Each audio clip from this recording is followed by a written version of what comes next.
What's going on, Facebook? This is Jeff Preventure here from High Gear Automotive Services in Rochester, New Hampshire, with an episode of What in the World Was This Person Thinking? So I have a customer's vehicle here. It's a Chevy Colorado. They had a complaint of a vibration going down the road, hit 40 miles an hour, truck starts shaking like crazy. Kind of felt like a driveline vibration right away driving it. So brought it in, put it up on the lift here, and what we ended up finding was somebody had just put U-joints in it, and what they did was they dropped a needle from the U-joint cap inside there when they were putting it together, and what happened is that offsets the U-joint inside the yoke, throws the drive shaft off, so it's basically like a spinning egg underneath your car. And when they tried to put it together, they couldn't fit the clip in. As you can see here, that's the retaining clip for the cap inside the yoke. So since it wouldn't fit with the drop needle, they decided to tack weld it. That doesn't work. They actually dropped two needles. When I took this off, I found the other needle sitting on top here of the U-joint.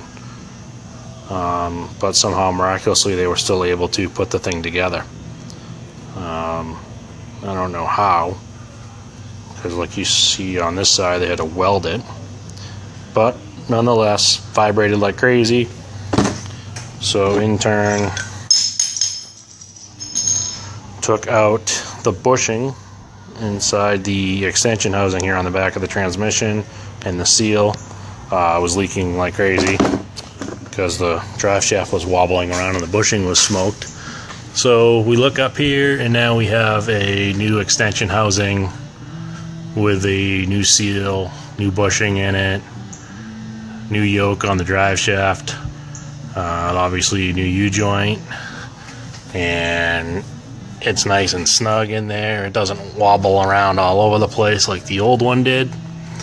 So hopefully we got this one fixed up.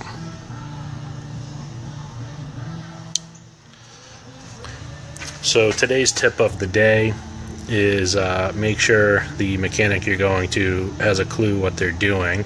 They do things properly, and you don't end up with more expensive problems down the road, because simple U-joint replacement is not very expensive.